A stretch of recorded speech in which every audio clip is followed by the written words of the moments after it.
Greetings everybody, my name is Awesomecrunch and welcome back to more Subnautica Arctic news. Now this is the biggest bit of Arctic news we've ever had and I am completely blown away. I haven't actually looked at any of it yet except from certain parts of it. I've just skimmed over it. I haven't really looked deeply into it, which is what we're going to do now. It's just bringing me back to when Subnautica was in development. It's really amazing. They've brought out a website for it. They've confirmed that the name for the expansion is Subnautica Below Zero, which is great because that is the one that won the Twitter poll. And there's also a Trello board, which is, of course, the main thing that I used to cover. So we're back to that with this expansion, and it's looking amazing. This website looks incredible. Top of the website, you can see this concept art that we've known about for a while. Has the exosuit on top. Pretty much this confirms that the exosuit is going to be in the expansion, because why would they use it in the website if it wasn't there? So you go down, it says that temperature's dropping, which makes sense. Then there's a quote, "An alien civilization we can compare star charts with, that's our holy grail. We never expected we'd actually find it. Unknown Altera employee." Now we have another piece of new concept art. This interestingly does have the seam off though.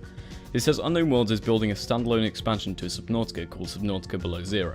Set in an icebound region of planet 4546b after the events of the original game, Below Zero will offer a new chapter in the Subnautica universe. We would like to show you some of Below Zero's concepts and share our plans for release.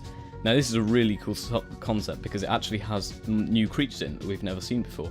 So it's got this weird demonic looking turtle thing, and there's actually a live one in the background, and what's cool about this is it's actually frozen in the ice, which is what so many people have asked for. In the coming months we will release an unfinished early version of Below Zero in early access. We will then begin releasing consistent content updates, carefully crafting the game based on your feedback, just like the original Subnautica. The concept of Below Zero is still developing. We are keeping the core gameplay mechanics such as base building and open-ended exploration. We're also exploring new ones such as thermal management and more voice dialogue at the core of the plot. We're still in early stages and nothing is set in ice, good pun. These features may change prior to and during early access. The Vespa is a semi-permanent orbital installation designed to provide a sustainable environment for research personnel stationed far from Federation space. This is really cool because it's basically saying that the story is about being a research personnel, I'm guessing, and that is so good because that's what people wanted. A lot of people wanted the original Subnautica to be like that. So we're going to head over to the Trello board. This might take a while, so sit back and relax because there's a lot of stuff to go through. Okay, you can see here it's got the backlog to do, doing, and done. So we'll start with the backlog. This is just, it has the roadmap. I have tried to access that, but that is private at the moment, so I have no way of getting to that. There's a brainstorm for the expansion, which might actually be interesting to read, so I'll have a look at that. Tools, vehicles, like the sea truck, an aquarium module that can be used for underwater plant farming as well. Creatures, penguins. Players can steal their eggs for sustenance. Player can get in the middle of a huddle of penguins for warmth. Crouching down on an ice shelf and the penguins run over to you and crowd round. Maybe that you have to gain their trust. Worm chambers, simpler approach to have it randomized where it comes up so it doesn't just appear in the same place every time. Very large, big enough to attack vehicles. Slam head into ground and send ice chunks around that do damage. Attracted to rapid movement or heat, visible as heat sources on some sort of radar. A glow whale, ride them to go into the depths, riding them. Touch them, like in the concept art, to get a benefit, healing, speed boost, eating krill, behavior in schools of krill, and possibly make big enough to swim inside and explore its stomach. That is not a thing I want to do. Giant sea turtles, like reefbacks on land, yes. This is about the ice worm, and the ice worm emerge state should appear more active. Currently, if the ice worm emerges from the ice but does not pick a dive target, it just kind of sits there. We may need to make a proper animation here, but procedural animation might work as well. I'd like to see the ice worm move more actively and scan its environment. Also, it seems like the ice worm doesn't dive unless it has a target to dive at. Sometimes, we may want it to dive somewhere interesting near the player at a penguin or somewhere random just to keep it moving. Lightning should actually be dangerous, so lightning is a thing that's happening possibly. Spiky trap for realsies this time. The spiky trap has risen from its silty bed once again to ensnare another animator. Actually, for realsies this time, we're getting this guy done. I've devised a different approach to the grabber tentacle that allows the programmers to attach it to creatures however they like. It works like a chameleon tongue now. Fix supply drop signals, so it's going to look like we're going to get supply drops maybe, or there will have already been supply drops there perhaps. Detail main base cave and coordinate new art. So this is what we have. This is definitely a precursor base. We've seen this kind of structure before. It looks identical to the ones on the original game. Loads of light sticks for all you light sticks. Any of you that really like light sticks, you're going to be absolutely ecstatic at this expansion.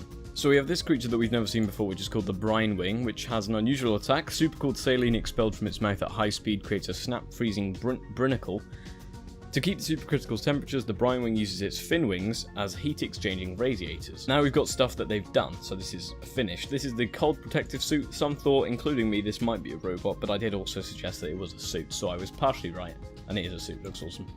There's also this, which is a new creature we haven't seen before, the Arctic Ray. Actually has a 3D model, and apparently it's in-game already. Looks awesome. Here's the concept art for it. We haven't seen this before. There's also another creature under there we haven't seen before, so that'd be interesting to see the rest of that. Now we have the first look at the hover vehicle. Looks really cool. Looks nothing like I thought it would. This is the hover bike they were talking about, the possible Snow Fox. There is actually a sketchfab model for it, which you can have a look around, which looks really cool. Really, really nice. Now this is the really exciting bit, because this is all new creatures that we haven't seen before from now on, basically. So this is the penguin. We haven't seen a model of this penguin before. It looks amazing and also really, really terrifying. I really don't want that, thank you very much. There is actually a sketch fab for that. And there's also a baby penguin. So there's this, which is the adult one, which looks incredible, stunning work, as always. And there's also the baby, which is actually terrifying, probably worse than the parents, because they're just so chunky. It just looks strange, but they're really cute, in a cute way. Until they open their mouth, they're pretty cute. We'll see how that works out. We've got this, which is called the Trivalve creature. We haven't ever seen this type of creature before. It looks incredible, possibly the best looking creature I've ever seen. It's really cool. I bet you they're probably not massive. They don't look like they'd be very big, but they look incredible. The detail on them is amazing, and the colour work is awesome, as always. They've got 3 eyes. It just looks really cool. I can't wait to see these in the game. They're already done, so I'm guessing that's pretty much confirming that they're in. We've got a supply crate, which obviously looks like it's got some sort of parachute. You would have thought in the future they'd have something more futuristic than a parachute to bring supply crates down, but maybe that's just me. We've got a first in-game screenshot of the Twisty Bridges, which looks awesome. It actually has the Mohican plant from the original Subnautica that was never implemented, so that's cool to see, because it's a really nice looking plant. There's a picture of the symbiote fish in-game, so that's pretty much confirming that's going to be in. Obviously it's not in the water, but it's in the game. This is probably the first bit of in-game proper gameplay we have of the Arctic biome. It looks amazing. This is like a weather kind of example. Obviously it's very bare bones at the moment because it's so early, but there are some penguins going around. Obviously these are placeholder penguins because they're just earth penguins by the looks of it. But yeah, there's a command called Force Next Weather, which changes the weather into different modes. There's like a blizzard kind of mode, like that, and then there's also Thunder and Lightning, which is a new thing we've never seen before in this game. You can see it better in this one. It does also do a little bit of a reveal of the map. Obviously it's very bare bones at the moment, but that's kind of how the map's looking. I wonder if we'll be able to get up to those tallest mountains. I don't know. This is probably the other best model I've ever seen. This is the Titan Hullfish, which we saw concept art for a while ago. But if you look at the detail on this thing, it looks so cool. Look, there's like little balls inside it. These are the things that this hoop is the thing that the symbiotes seem to like living with the Titan Hullfish for. These, whatever it is in that hoop, perhaps. But they just look so cool. I can't wait to see them in the game. They're massive. They're probably about the height of 2 players, I think the concept art seemed to make them out to be. They just look so cool. I just want to play it now. There's this, which is the spinnerfish. Now, the spinnerfish was originally in a shark concept art, a sand shark concept art, and it's finally being added, perhaps. It looks really strange. It's like a starfish, but it's got a ball in the middle and eyes, which is really disturbing, especially from that angle. That just looks really weird. Prototype segmented sea truck. So there's some of the modules you can have in it, maybe. And an articulate section. Oh, that's just a train picture. The spinnerfish actually appears to be in-game. I think this is an in-game screenshot. It is. So spinnerfish is in-game. We're going to see that. That looks so cool. The glow whale. Oh my god. It's a model for it. Wow. Look at that. That looks so cool. Oh, Jesus. I just want to play this now. Look at that. The lily pad creature. Oh my god, they've added this as well. Wow. Look at that.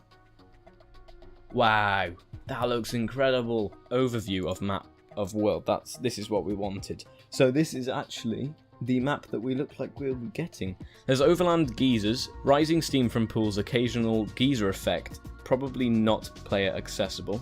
Geothermal area, so the grey area is a geothermal area. Blood kelp, twisty bridges, evidence of margarite. Oh! So Marguerite escaped and survived and went to the Arctic area. Is that what they're suggesting? Lily pads for Marguerite base? She had put up a base there? Margaret's path. So are we following Margaret's path? Maybe inland frozen lake with a base, open pools for player to surface at. Ice shelf, deep Arctic ice, deep drifting ice. Very deep Arctic biome for gating. Nice. Well, I'm going to leave it, guys. You should go and have a look at the rest of this yourself, because there's not a lot else for me to go through that would be particularly interesting for a video. So I suggest you go and watch it now. But I'm going to leave it here. So if you did enjoy it, please give it a like if you're feeling really generous. Subscribe to some comment today. Until next one, I'll see you guys in the next one. Ta-ra, my friends.